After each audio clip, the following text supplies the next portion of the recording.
জানেন বিচার দিবসে মানুষ সবকিছু ভুলে যাবে, মা তার সন্তানকে ভুলে যাবে। ইয়াউমা তারাউনাহা তাযহালু কুল্লু মুরদিআতিন আম্মা আরদাআত, সেই দিন প্রত্যেক স্তনদানকারী মা তার সন্তানকে ভুলে যাবে। ইয়াউমা ইয়াফিরুল মারউ মিন আখিহি ওয়া উম্মিহি ওয়া আবিহি ওয়া সাহিবাতিহি ওয়া বানিহি, সেদিন প্রত্যেক মানুষ তার ভাইয়ের কাছ থেকে পালিয়ে বেড়াবে। সূরা মারিজে এসেছে।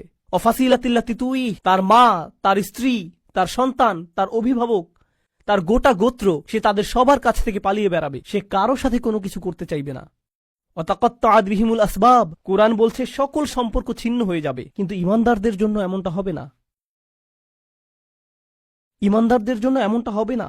সে জান্নাতে প্রবেশ করবে এবং তার ভালোবাসা অব্যাহত থাকবে। কার জন্য? তার লোকদের জন্য, যারা হলো কাফির এবং নবীদের শত্রু, কারণ তারা এখনো জীবিত এবং এখনো তাদের আশা রয়েছে। আপনি এমন মানুষের উপর আশা ছাড়বেন না যারা এখনো জীবিত। আর আল্লাহ এমন ভাবে আমাদের কাছে বর্ণনা করেছেন যেন তিনি তখনও ঘটনা দেখছিলেন। আল্লাহ তাকে দুনিয়ার ক্যামেরা ভিউ প্রদান করেছিলেন যাতে তিনি দেখতে পারেন যে কি ঘটছে। আর তিনি জান্নাত থেকে দেখে বলছেন যদি তারা জানতে পারে। তিনি বলেননি যে যদি তারা জানতে পারত, আলিমু, বরং তিনি বলছেন ইয়া লাইতা কওমি আলামুন, যদি শুধু তারা জানতে পারে। তিনি এখনই দেখছেন কি ঘটছে, আল্লাহ তাকে দেখাচ্ছেন। সুবহানাল্লাহ। আর তারপর আপনি বুঝতে পারেন যে একনিষ্ঠতা আসলে কি। আমরা মুসলিমরা একনিষ্ঠতার কৃত্রিম ধারণা তৈরি করেছি। আমি এটা মানতে পারি না। একনিষ্ঠতা শব্দটিকে নিয়ে আমরা যা করছি, তুমি যা করো তার সবকিছুতে ইখলাস থাকতে হবে। সব সময় তোমার নিয়তকে যাচাই করে চলবে। এখনই যাচাই করুন। কারণ যদি একনিষ্ঠতা না থাকে তাহলে তোমার কোনো কাজেরই মূল্য থাকবে না।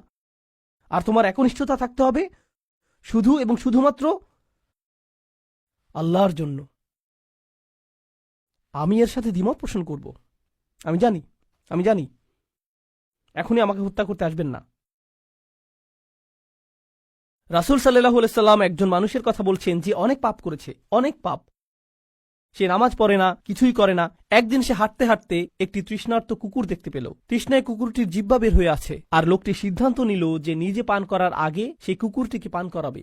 শীঘ্রই লোকটি মারা গেল আর আল্লাহ তাকে জান্নাত দান করলেন। হ্যাঁ, আসুন ঘটনাটা খেয়াল করি। এই লোকটি, সে কি বিশ্বাসী? আমরা জানি না। সে কি নামাজ পড়ে? না।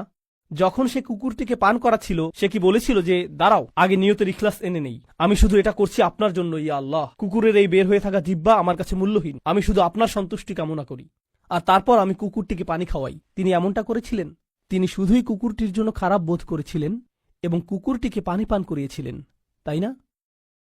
তো কুকুরটির জন্য তার উদ্বেগের ব্যাপারে তিনি একনিষ্ঠ ছিলেন, তার ইখলাস ছিল, তাই না?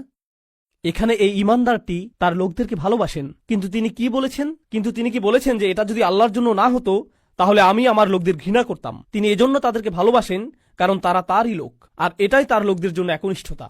ইবাদতের ক্ষেত্রে আল্লাহর প্রতি আপনার একনিষ্ঠতা থাকতে হবে, আপনার পিতামাতার প্রতি আপনার একনিষ্ঠতা থাকতে হবে, শুধু আল্লাহর জন্য না, বরং এজন্য যে তারা আপনার পিতামাতা। আপনার একনিষ্ঠতা থাকতে হবে অন্য মুসলিমদের জন্য, কারণ তারা আপনার মুসলিম ভাই। আপনার একনিষ্ঠতা থাকতে হবে আপনার প্রতিবেশীর জন্য। আপনার একনিষ্ঠতা থাকতে হবে আপনার কাজের প্রতি, আপনার লেখাপড়ার প্রতি। আপনার একনিষ্ঠতা থাকতে হবে আপনার ব্যবসায়ের অংশীদারের প্রতি। এই সব কিছুই একনিষ্ঠতা। আপনি কৃত্রিমভাবে এটা বানাতে পারবেন না। না, আমি তোমার বন্ধু হতে পারবো না, কারণ এটা আল্লাহর সন্তুষ্টির জন্য না। আমরা শুধু একসাথে বাস্কেটবল খেলবো আর এটা আখিরাতে আমার কোনো কাজে আসবে না। আমি জানি না কে এই অদ্ভুত কথা আপনাকে শিখিয়েছে। যখন আপনি আপনার নিয়ত যাচাই করছেন বাস্কেটবল খেলায় বল ছোড়ার আগে, কারণ এতে কোনো ইখলাস নেই। এটা এইভাবে কাজ করে না।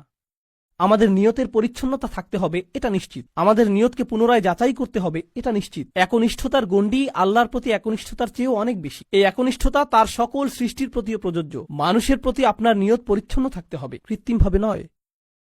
তো এই ছিল তার নিজের লোকদের প্রতি ভালোবাসা, এমনকি জান্নাতে যাওয়ার পরও। এখানে আল্লাহ আসলে বর্ণনা করছেন যে মানুষের প্রতি ভালোবাসা হলো জান্নাতি মানুষের গুণ। আমি আবারও বলছি, নিজের লোকদের প্রতি ভালোবাসা হলো জান্নাতি মানুষের গুণ। তো যখন আপনি এমন মুসলিম দেখেন যারা সবসময় মানুষের প্রতি রাগান্বিত, তারা সবসময় অন্য মুসলিমদের প্রতি রাগান্বিত, তারা নিজেদের পরিবারের প্রতি রাগান্বিত, তারা সবচেয়ে বেশি রাগান্বিত অমুসলিমদের প্রতি, তারা রাগান্বিত, এটা জান্নাতি মানুষের গুণ না। ইয়া লাইতা কওমি ইয়ালামুন। এখন তিনি এই বক্তব্যটি দিলেন তার লোকদের প্রতি। আমরা এমনকি তার নামও জানি না, আর তার কথাগুলো কিয়ামত পর্যন্ত পাঠ করা হবে। এখন আপনার এবং আমার কথোপকথনগুলোর কথা ভাবুন।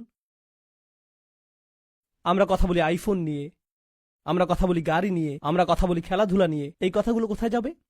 এই কথাগুলো কি চিরদিন থেকে যাবে? না। এগুলো কি পৃথিবীতে কোনো কল্যাণ নিয়ে আসবে? না। জানেন এই সম্পর্কে ভাবতে গিয়ে আমি কি উপলব্ধি করছি?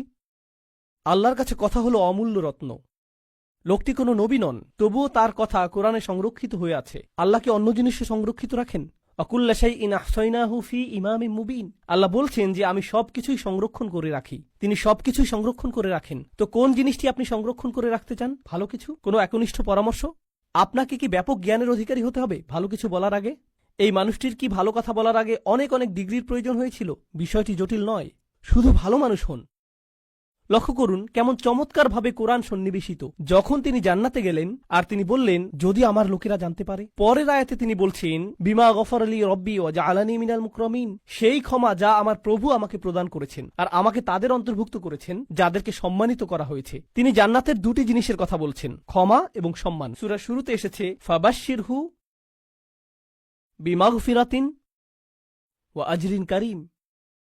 সূরার শুরুতে আল্লাহ বলছেন কোন এক স্থানের সেই একাকী ঈমানদারদেরকে অভিনন্দন প্রদান করো যে সে পাবে ক্ষমা এবং সম্মানসূচক প্রতিদান। মনে আছে সেটা? ক্ষমা এবং সম্মানসূচক প্রতিদান। এখন সূরার মাঝখানে এই মানুষটি জান্নাতে পৌঁছে গেলেন এবং বললেন ইয়া আল্লাহ, আপনি আমাকে ক্ষমা প্রদান করেছেন এবং সম্মানিতদের অন্তর্ভুক্ত করেছেন। পুনরালোচনা, নিখুঁত পুনরালোচনা, এটাকে বলা হয় কুরআনের ইহকাম ওয়াল কুরআনিল হাকিম। এই আয়াতগুলো নিয়ে শেষে একটি বিষয় আমি আসলেই ভালোবাসি, তা হল যখন তিনি তার লোকদের সাথে কথা বলছিলেন তিনি বললেন ইন্নী আমানতু বিরব্বিকুম, আমি ঈমান এনেছি তোমাদের প্রভুর প্রতি, আমি ঈমান এনেছি তোমাদের প্রভুর প্রতি। কিন্তু যখন তিনি জান্নাতে প্রবেশ করলেন তিনি বললেন বিমা গফর লি রব্বি, আমার প্রভু। একই মানুষের কথা। এখন তিনি বলছেন আমার প্রভু। যখন তিনি জান্নাত দেখলেন, যখন তিনি জান্নাতে প্রবেশ করলেন, যখন তিনি ক্ষমা লাভ করলেন, যখন তিনি আল্লাহ প্রদত্ত সম্মানের অধিকারী হলেন। প্রসঙ্গক্রমে কারো দ্বারা সম্মানিত হওয়ার অর্থ কি?